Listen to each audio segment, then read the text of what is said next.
Off the beaded path, your beading starts here. Shop it off the beaded path. Hey there, it's Kelly Dell with Off the Beaded Path beadstore.com. Today we are going to do part 1 of a 3-part video series because this is the final shape of our Shapes of Summer bead along.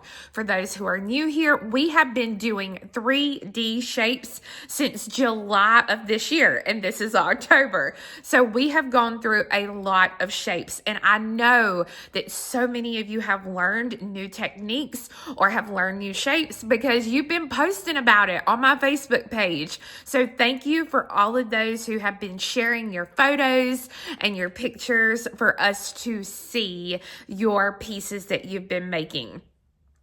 Now, before we can start our final shape, I need you to know that this pendant and piece is a larger piece than any of the shapes that we've done. So it's taking me longer to get the pattern written.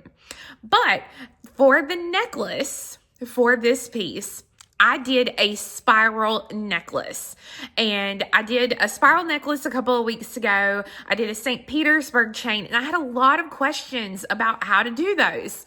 So the first thing I'm going to do is I'm going to teach you how to make a basic spiral necklace. I checked my YouTube channel, and it's been 15 years since I taught a basic spiral. So it's high time to update. So your basic spiral is going to be made in close colors to your pendant. So we are going to be doing the elongated hexagon. We are going to learn how to actually put the cabochon inside the shape, and we're going to make the bell and the necklace for it. So you first need to head over to Nick's Creations on Etsy and pick you out a 40 by 30 millimeter oval cabochon.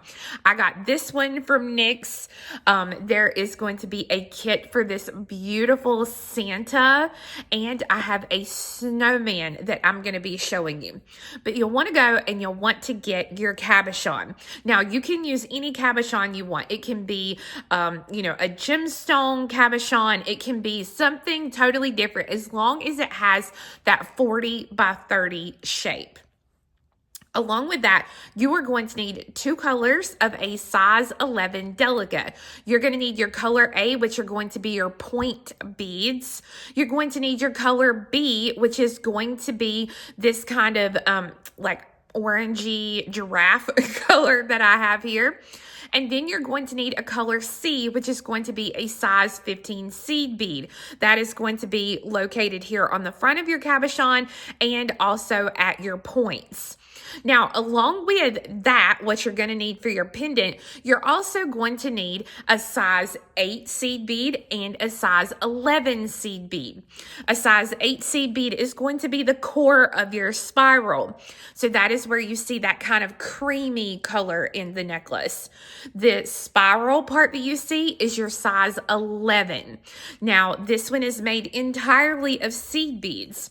The pendant that I am working on right now with the Santa, I actually found some beautiful kind of deeper maroon red fire polish that I'm going to throw in with my pattern.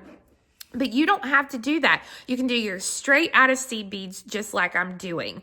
So go ahead and kind of start gathering materials because it's kind of hard to make your necklace before you pick out your big stone.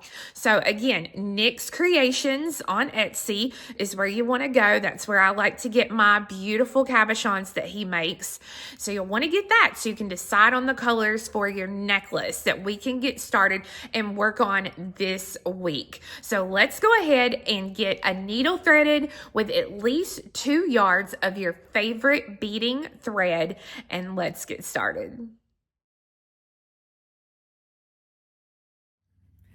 So to get started, I have threaded a needle onto my thread, and I have put a stop bead, and I've left myself about 16 inches of a tail thread. Now you'll see here I have my size 8s and my size 11s. So to start, I'm going to thread on 4 size 8 and 6 size 11 seed bead. So 4, 5, 6. Now I'm using a Miyuki 8 and a Toho 11. When I did this with both Miyuki brands, I threaded on 7 of my seed beads. So the big thing, you just don't want a huge loop as you're working, and maybe you do. Maybe that's the look you want to go for. But we want our loops to be smaller loops that we're making. So I have 6 of my 11s, and I'm going to take my needle and I'm going to pass back up through just the 4 8s. And I'm going to pull this through so that I have a stack, a core, and then a loop. And this is a good size loop here. If I wanted it smaller, I could make it a little bit smaller, but it's going to condense as we start to work anyways. So I would not really make my loop any bigger than what this is. So now from every stitch here on out, I'm going to thread on 1 size 8 seed bead and 6 of my 11s. So 1, 2, 3, 4, 5, and 6. And I'm going to let these drop down. Now, it does not matter which way you flip this little loop. For my right-handed people, you probably will want to flip your loop to the left so that you're working, always in the same direction. For my friends who are left-handed, you'll probably want to leave it over here on the right so that you can work over here on the left. It does not matter, but whatever way you start, you have to continue in that direction. So I'm going to let those beads fall down. And so now, instead of having a stack of 4 8s, I have a stack of 5. So I'm going to take the needle and I'm going to pass through the top 4 beads. So I'm not going to be going through the bottom, and I'm going to go through 1, 2, 3, and 4, just like this. And I'm going to pull that. And when I do, now I have another loop. And I'm going to take that loop and I'm going to turn it to whichever side I decided to turn it. Now, again, it's an 8 and 6 11s. I'm going to let this fall. And then I'm going to pass up, count down 4, 1, 2, 3, 4. And I'm going to go through those 4 beads there. And again, I'll take and I'll just turn that. Now you'll see how it's starting to work up and spiral. So an 8 and 6 11s.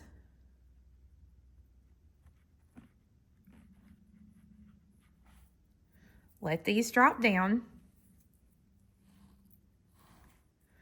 And then 1, 2, 3, 4, and pass up through the 4 beads. And then just flip it. And you'll see how we've got that spiral going.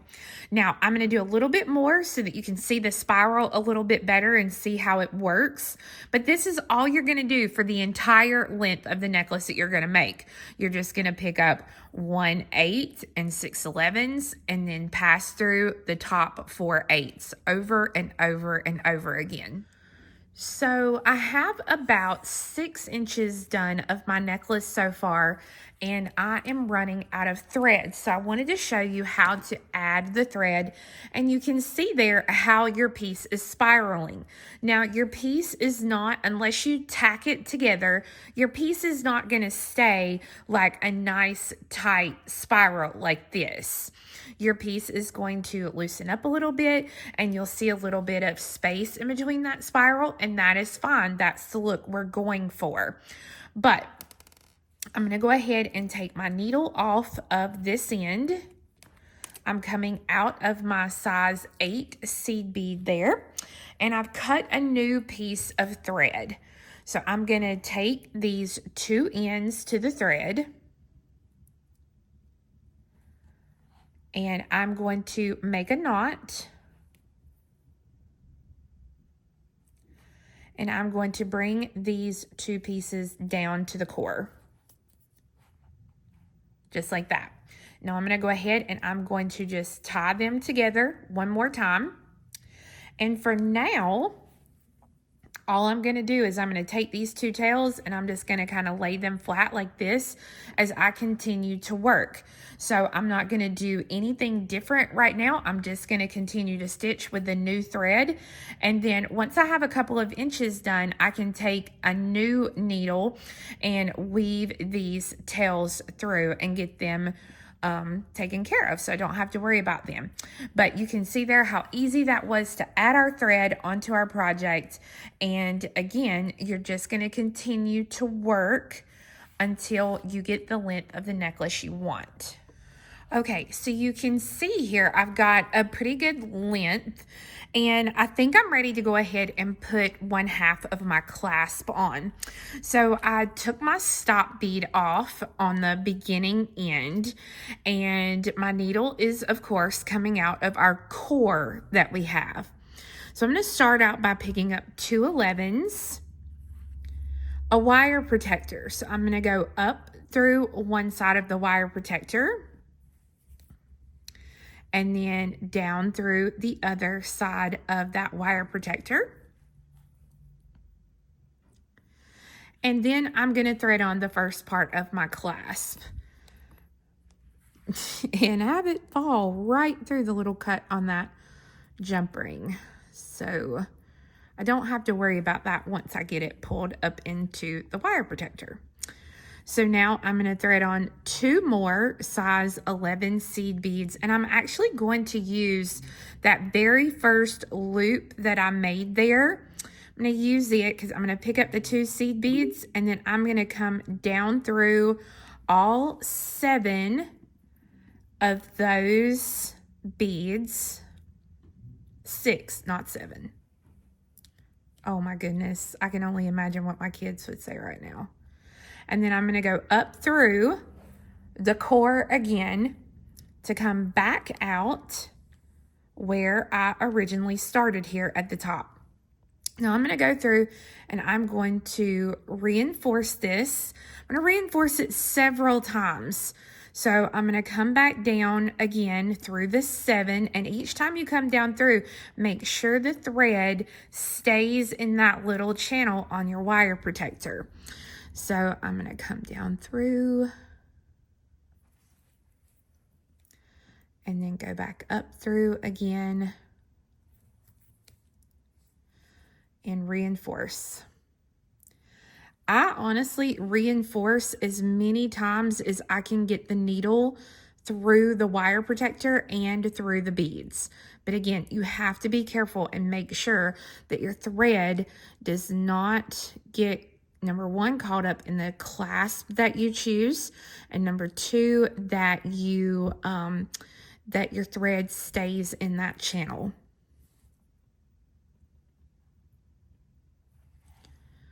All right, once you're happy with it, and you come down through those last 6, I think I keep saying 7 beads, it's 6. Then I'm only going to go up through 3 of the 8s this time, because now what I'm going to do is I'm going to take my needle and I'm going to come through the 6 11s here. This is my little second. If I twist this together, that would be the second loop that I made. And I'm going to make a little half hitch knot right here between the 11 and the 8. And then I'll go through the core again, and then through those 6 beads.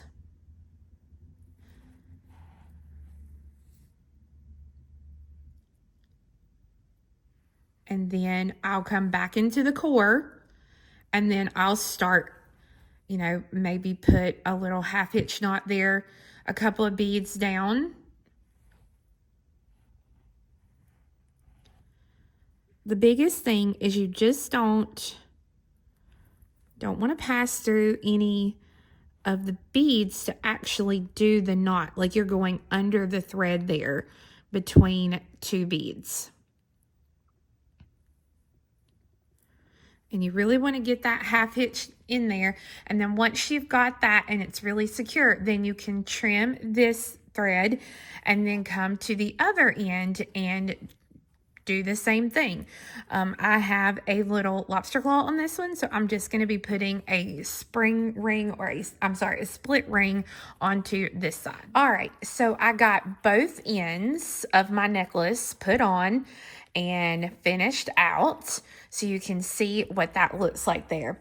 So you'll notice, remember at the beginning of the video, I had some fire polish beads that I was going to put in, but with this specific design, for the cabochon that I'm using, you're seeing all this peak of red, and so I didn't really want any more red, so I just chose not to use those. But if you wanted to, you could definitely do that by just replacing like 2 of the beads, the seed beads, for a fire polish. So that's super easy to do. Now you'll see I've got the length that I want, and it's ready to go for next week. So friends, as you can see, this necklace is super simple to make. And not only that, I'm giving you a week to work on it, to get your cab ordered and get your beads together for the project, because next Monday I'm gonna go and I'm gonna teach you first how to make the elongated hexagon, and then Thursday I'm gonna teach you how to encase your stone and how we connect it to the piece. So I'm super excited for you guys to see this. And listen, if you don't want to make it into a necklace, it would make a beautiful brooch. This would make an amazing Christmas ornament for somebody. So just be thinking this week about what you want to make with your last 3D shape. Go to offthebeadedpathbeadstore.com and download the free pattern I made for this spiral necklace. I hope you guys have a great week, and we'll see you again next Monday. Bye-bye. Beaded path, your beading starts here. Shop it off the beaded path, beadstore.com. Bring your vision near. Off the beaded path.